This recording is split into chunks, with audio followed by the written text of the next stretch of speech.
Sifter for the ear. News, interviews, reviews, cinema, TV, streaming. Action!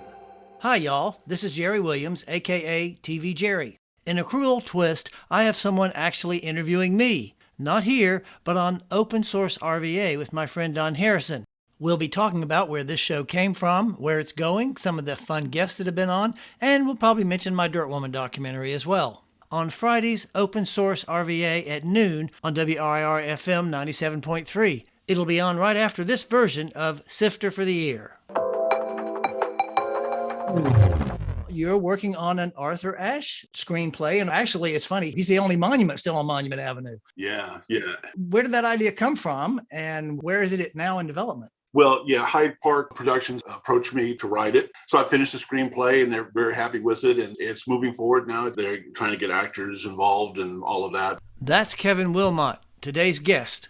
In addition to writing and directing several films, including the satirical documentary CSA, The Confederate States of America, Kevin will be returning to Richmond for this year's James River Film Festival. He's probably best known as the screenwriter of 3 Spike Lee joints, Chirac, Da 5 Bloods, and Black Klansman.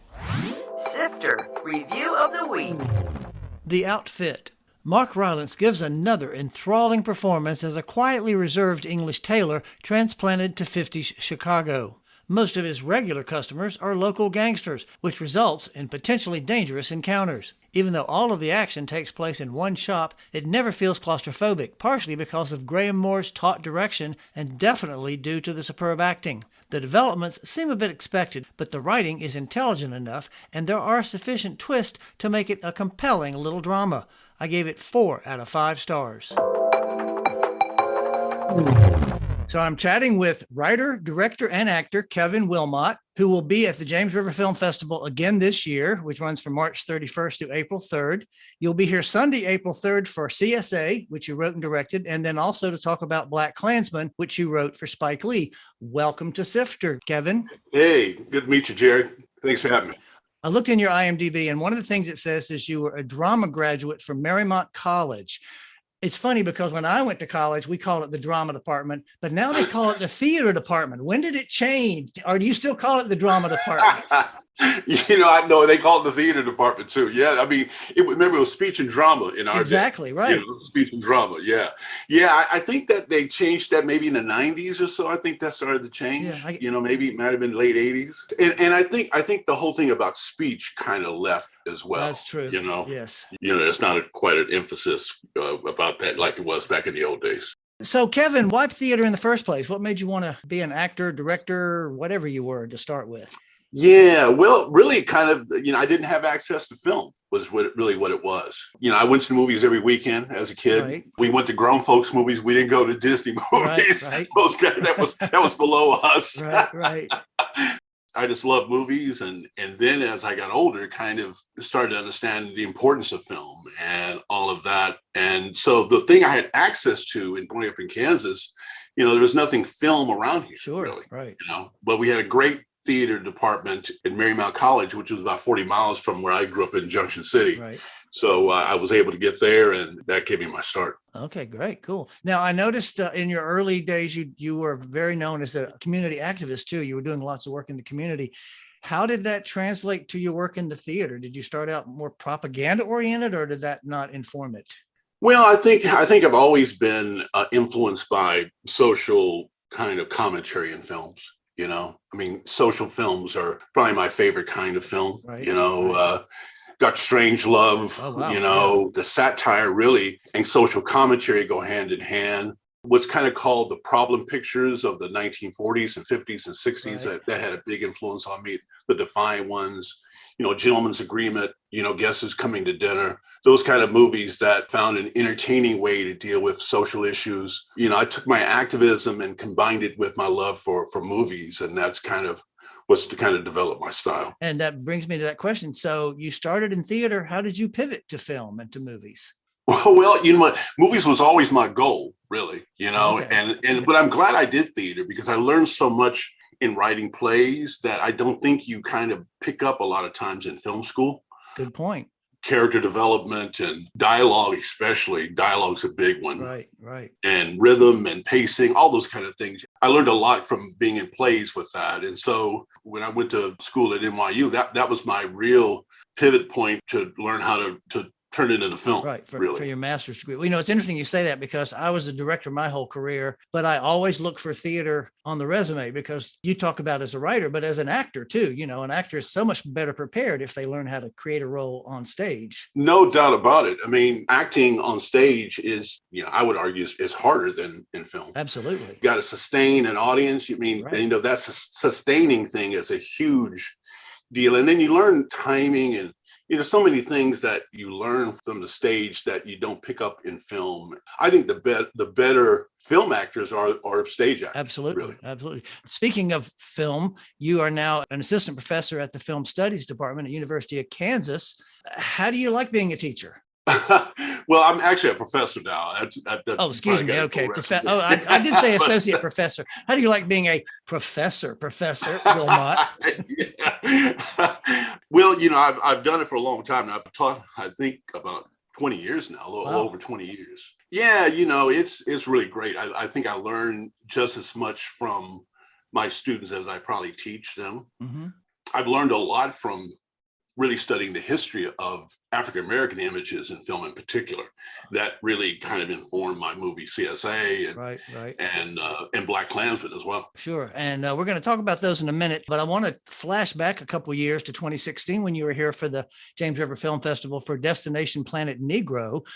Yes. What were your impressions? Was that your first time you ever been to Richmond? No, that was my first time to Richmond. And what were your overall impressions? Well, I wouldn't be coming back if I didn't love it. There you go. It's a great city. It's a great city. And of course, it's got a lot of great history, which I really enjoyed my first time being there. And, it's a progressive city, which I really like. And the film festival there is, really a terrific one. All of that just made a big impression on me. And I just really enjoyed my time there and looking forward to getting back. Often on these shows, I have a surprise drop-in guest. And Mike Jones, who's the co-founder of the festival, was going to drop in today, but he ended up having to be on the road and couldn't do it. But he did tell me that he remembered when you were here before, you went to Roy's Big Burger. Yes, indeed. Yeah, that was great. I mean, I love a good burger, so it's a big one. So, of course, as you know, one of the biggest changes in Richmond since the last time you were here is almost all the monuments are gone. Yeah, that's a big one, and I'm proud of Richmond for doing that. And, that's really kind of at the core why I made CSA, was really to inform kind of people of the history around them and kind of how history affects our lives today. I recently wrote a script about Arthur Ashe as well. Oh, I was going to ask you about that later. Let's save that because that's my teaser. Yeah. So those statues informed that script as well. The memory of the South is what won the Civil War. They may have lost in the battlefield, but we celebrated in America, we celebrated the history of the Confederacy as if it was a legitimate idea. And, I think we're now finally kind of coming to terms with how it was illegitimate. America was founded with slavery as a notion. Absolutely. So it wasn't like these are bad people. It was like just incorporated into the whole notion of America to start with. Right. So we made the mistake of not removing it early on and coming to terms with the evils of slavery early on. And since then, we've had to come to terms with it. And the statues are one of the last kind of remnants of really moving forward. I say, actually, some people say here it was a monument to the losers. In the end, it's a monument to the losers, Right. And you don't get that really any place else. You don't have a monument to Hitler. Say, well, he's an awful guy, but we got to celebrate, the idea of what he was trying to do. You're right. Now, it's interesting talking about the Civil War. Of course, many people in Richmond think they know all about it and how Harper's Ferry and how it started. But a lot of people probably don't know that Lawrence, Kansas, near where you grew up, actually was one of the earliest Civil War clashes. Give people a little bit of history of that. Yeah, well, I live in Lawrence and KU is in Lawrence. And, John Brown is a big thing here in town for us. The Battle of Blackjack, that's kind of considered the first Civil War battle, really. And that's right outside of Lawrence here. It really kind of starts here. John Brown kind of lights the fuse here. I always like to say about John Brown, because people say, oh, he's crazy and all that. I said, but no one ever calls slave owners crazy.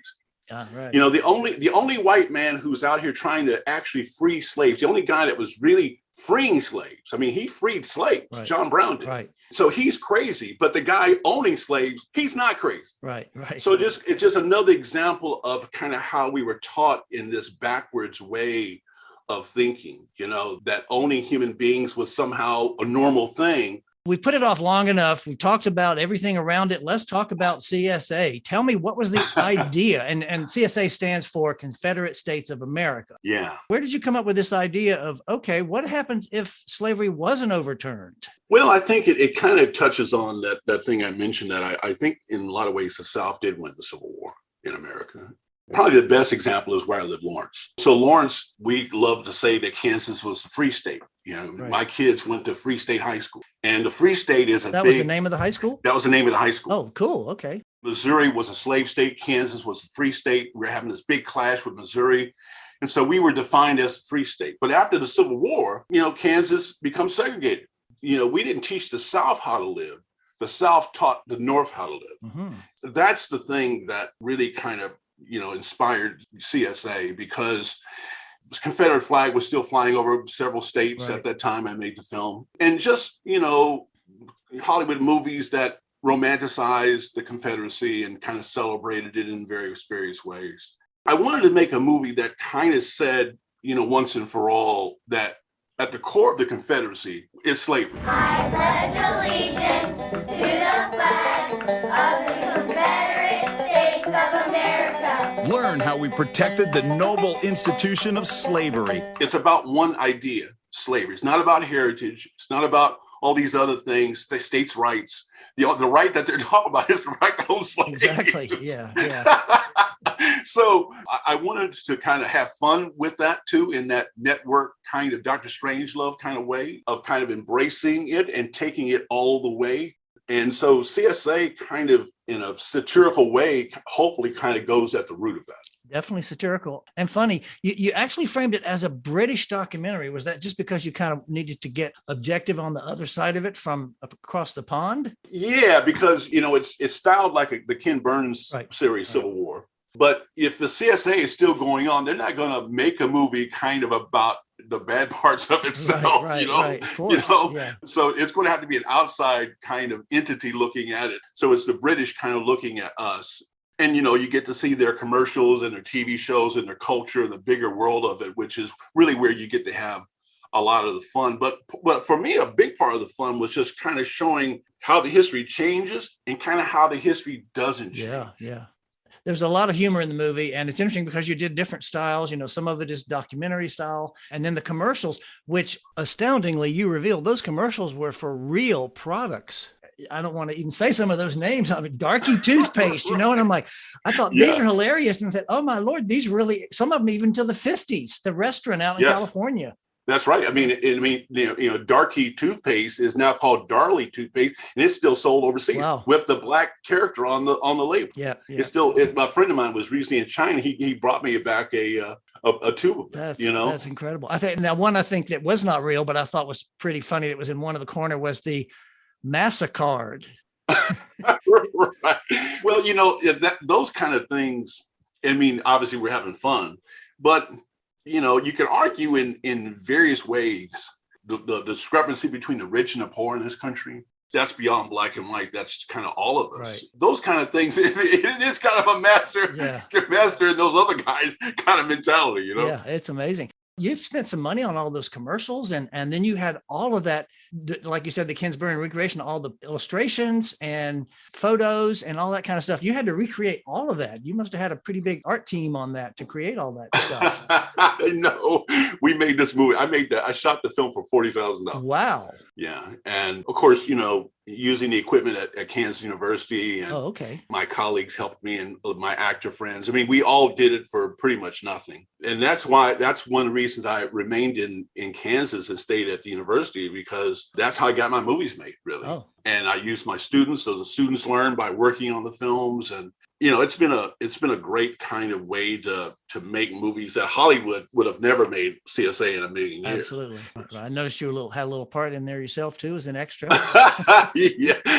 Well, I always tell people, I work cheap. So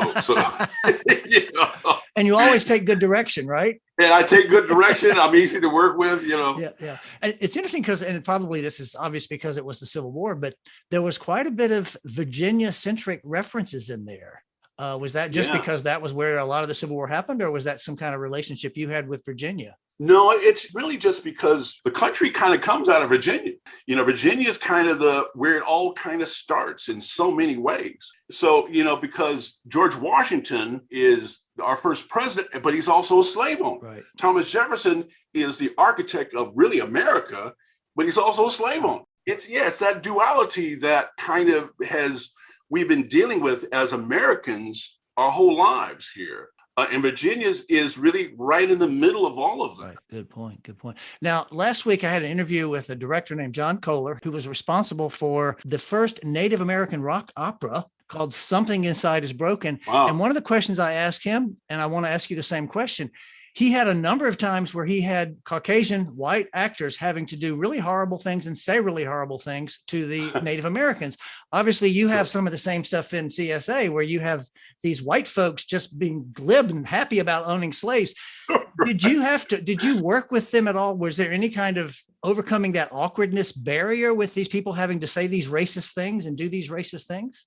Well, I think that's what history is all about. When I make a film, we're always talking about the subject matter of the film on the set. Right. So it's not just like you're saying, these horrible things you have to say within the dialogue. You have to kind of create the context in which all this comes out of. And the history is the context. Right. And so I always try to allow my actors, by creating the environment of the set, to really kind of give them permission to become historically these people. Right. Part of why I make these films is for us to take ownership of the history. Right. And so when you discuss it, when you talk about it, when you're free to kind of express it and ask dumb questions, because the asking of dumb questions is a big part of the problem in us moving forward, because, people ask a dumb question, you kind of get pounced on. Right, and it's like, right. That's how you learn. That's how you learn. You got to give people space to learn. Yeah. And the set is something I really have a lot of fun with in terms of talking about it and easing people's discomfort. Right. Obviously, you directed CSA, you wrote it, you had a little tiny part in it. But the other film that's going to be focused on at the festival, of course, is BlacKkKlansman, which you wrote for Spike Lee. How did you start working with Spike? Well, it was really through CSA. He heard about CSA. We shared an agent at the same time. He heard about CSA and wanted to see it and loved it. And so that film was presented by Spike Lee. And then he asked me if I had any other scripts. And I had a script at that time called Gotta Give It Up. Mm-hmm. And it was a modern day version of the ancient Greek play Lysistrata, where the women go on a sex strike to stop the war. I can see where that comes up later. Yes. So that film became Chirac, Right, which was right. actually the first film that Amazon Studios made. And then we did BlacKkKlansman after that, and then The Five Bloods after that. So how is the relationship working with him? Is he real open to your suggestions, or is it push-pull? Or Yeah, I think when I work with Spike, it's pretty easy, because I think we both kind of we're about the same age, Right. and we're from very different backgrounds in some way, but very similar backgrounds Mm-hmm. in other ways. I think more than anything, we care about the same things, Right. So it's always been easy to work with him. We kind of just go back and forth sharing drafts. I'll usually do the first draft, and then I'll send it to him, and then he'll send it back to me, and we just kind of go back and forth that way. Good. Or do you ever get to be on set? Or by that time, are you just long gone back at college teaching? No, oftentimes I'll usually go to the set for some period of time. With Chirac, I was there for the whole time. Other times I'll, stay a few days and come back, that kind of thing. But it's always good to go to the set, because his sets are fun, and, Yeah. it's great to meet the actors and all that. Is there ever any rewriting on the set or during production? Does he ever say, hey, this scene needs a little work? Yeah, occasionally we do that, like with Five Bloods before shooting started, I was there. So we rewrote a few little things, kind of for the actors, once you get the actors there and then you kind of tailor it to the actors. Voice right. Did a lot of that with Chirac, but as a whole, with Black Klansman didn't do any of that. Each one is kind of different. That's a testament to your strong writing, I guess. Well, let's hope so. Talk about the Five Bloods, which of course the title refers to 5 black men who served together in Vietnam. And then years later, 4 of them go back to bring back the remains of the 5th one. One of the big questions, and I'm sure you've been asked this before, Chadwick Boseman played the young version of the 5th soldier. And he's obviously not in the later version because he died. But all the other 4 actors who were young in the 70s were played by the actors today. Was that your suggestion? Was that Spike's idea to keep them in their 50s as opposed to in their 20s? Yeah, that was Spike's idea from the very beginning. And I really love that notion. And to me, I tried to connect it to the kind of the reality of war in the sense that kind of the memory of war kind of ages with you. Right. It's not like you're just young during the war and then now you're an older man and now it's totally different. The war stays with you and it never really leaves. And those memories, that trauma and the PTSD, all of that kind of ages with you. I really like that notion symbolically in terms of that. And I try to throw a few lines in that kind of illustrated that. Yeah. You mentioned it earlier. We want to get back to Chirac. Was that your title from the beginning? No, my title was Gotta Give It Up. Oh, that's right. That's right. And then how did it get changed? And what does that new title mean? So Chirac really comes from the reality that more people were dying in Chicago than Iraq. And so Chirac, that kind of became a street term that people kind of used about the problem of gun violence in Chicago. Spike wanted to kind of take that on head on. And so we set it in Chicago. And actually, it's interesting because you did mention, of course, you got your theater background. It was based on Lysistrata, which is a play about women who hold out sex until the war is stopped. In this case, it was Chicago. But I was surprised. And again, I don't know how much of this was changed or was in the original, how literally it was. I mean, Samuel L. Jackson was the chorus, quote unquote. Right. There were rhyming couplets. The confrontations were stylized. Was that all your concept originally, or did some of that evolve with Spike Lee? That was all my concept from the very beginning. That's why Spike really liked it, because that theatrical part of it. And when I was in the play, I said, wow, this sounds like spoken word. It's very modern. It's very hip. It's very fun. Right. And then again, at the core of it, dealing with a very serious problem. Of course, the other film that will be showing at the festival is Black Klansman, which is definitely one of Spike Lee's most commercial and most fun movies, Footnote. Black Klansman is based on the true story of a black officer, played by John David Washington, who establishes a phone conversation with racists, then sends out a fellow white Jewish officer, played by Adam Driver, to assume his role in person. For this movie, Kevin shared an Oscar for Best Adapted Screenplay. What were some of the challenges of creating that script? Well, I think the big challenge was, conceptually it's great, but then, you had to really kind of make it work because it's so kind of crazy. But it's based on true story. It's based on true story. This actually, Ron Stallworth actually did this. Right. There are 2 Ron Stallworths. There's a white Ron Stallworth that literally enters the Klan, and then you got a black Ron Stallworth who's the actual guy. Right. And so he's on the outside listening in and, ready to come in and save Adam Driver's Ron Stallworth when he gets in trouble. And then David, he had a relationship with David Duke. This is Ron Stallworth calling. Who am I speaking with? This is David Duke. Grand Wizard of the Ku Klux Klan. That David Duke? Last time I checked. What can I do you for? Well, since you asked, I hate blacks. And all of that is real. But the reality of it is that, Ron Stallworth was such a good detective, there wasn't much of a third act. So I had to kind of really create the third act of the film. And that's the thing that you often have to do with true stories. The nucleus of it is usually very dramatic and really cool and really interesting. And all of that lends itself well to film. But oftentimes there's really no ending and you have to kind of help the drama and you have to help. But, I try to base those choices on real things within the real story as much as possible. You don't want to just pull things out of your hat. Right. You want to pull from the reality as much as you can. The plan's real goal was to blow up a gay nightclub. Oh, wow. In Colorado Springs. And they were able to stop that before it happened and all that. And so, like we took that concept and then kind of turned it into the Black Student Union, which was also a big part of the original story as well. So, those are the kind of things you do in terms of making a drama work. Oh, that's interesting, because I was going to ask you for an example, and that's a great example. It's interesting, by the way, my last line actually gives a lot of credit to you, even though I didn't realize it at the time. Of my review of that movie, I said, Lee's skill as a storyteller creates a compelling narrative. You see, story and narrative. Wait a minute. I think maybe that's Kevin that did all that work. Well, I appreciate that. Now, you mentioned earlier, and I wanted to save it for now, you're working on an Arthur Ashe screenplay. And of course, as you know, actually, it's funny, he is the only statue still on Monument Avenue. He's the only monument still on Monument Avenue. Yeah. Where did that idea come from, and where is it now in development? Well, yeah, Hyde Park Productions approached me to write it. So I finished the screenplay and they're very happy with it. And it's moving forward now. It's in development and they're trying to get actors involved and all of that. So you can't give us any names of anybody yet, can you? No, well, there's not that I know of yet. Okay. But I think it'll be a great film. And obviously Arthur Ashe is a real hero on so many levels. And it was a real honor to write his story. I learned a lot about him. It's so symbolic that he's the last remaining statue there. And obviously, as an African-American, it's easy to say that, but I think more than anything, he's an American hero. And the removing of the Confederate statues and keeping his statue there is really kind of what America's all about.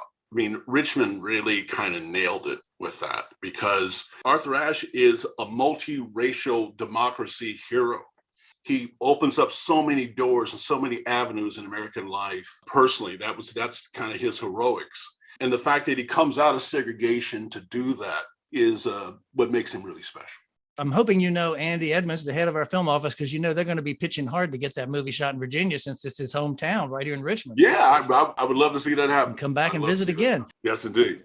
Now, the last question I always ask everybody when I do these shows is, what are you watching right now? Oh man, that's always a crazy question for me. Yeah. I'm kind of one of those weird dudes, Come on, let's have the weird. Come on, tell us. As an Academy member, I have to watch Academy movies so I can vote. Right. Going to vote here in the next day or so. So, is there anything you're watching on streaming or TV when you don't have to watch all the Oscar contenders? I end up watching old movies. Oh, really? Okay. It's my guilty pleasure. It's like comfort food, right? And sometimes bad old movies. Oh, yeah. Anytime the Dirty Dozen is on, I'll watch the Dirty Dozen. So when you say old movies, are you talking 30s and 40s? You're talking 70s and 80s, or all of that? Oh, the 60s and 70s is considered old movies for the new generation. But I watch movies from the 40s. I like silent films. If it works for me, if it gives me pleasure, then that's a movie I want to watch. Terrific. All right. Well, this has been a great conversation. There's lots of fun stuff in this, lots of fun stuff in all the movies you've written, and it obviously comes out in your personality. I have been talking to writer, director, and actor Kevin Wilmott, who will be here at the James River Film Festival next weekend to talk about CSA and Black Klansman. Kevin, thank you so much for taking your time on this Saturday morning out of Kansas to be with us. Thanks, Jerry. Just a reminder, the 28th James River Film Festival runs from March 31st through April 3rd. And I do have a link on this show's website. Coming soon. In theaters. The Lost City. Sandra Bullock plays a romance novelist with Channing Tatum as her cover model, and they go on an adventure a la Romancing the Stone. Infinite Storm, based on the true story of a woman and the man she rescued on a snow-covered Mount Washington. RRR, which stands for Rise, Roar, and Revolt, and is billed as India's biggest action drama. You Are Not My Mother, a psychological thriller set against the background of an Irish myth. TV and streaming. On the 24th, after a 4-year break, Donald Glover is back for Season 3 of Atlanta. Paperboy and the Gang tour Europe. Halo on Paramount Plus, from the video game about an alien force that threatens humanity in the 26th century. Bridgerton returns for a highly anticipated second season on the 25th on Netflix, and Abbott Elementary returns for the second half of their first season on ABC on the 27th. And of course, the big show on the 27th is the Oscars on ABC. For more Sister, including literally thousands of reviews, Visit tvjerry.com. That's a wrap.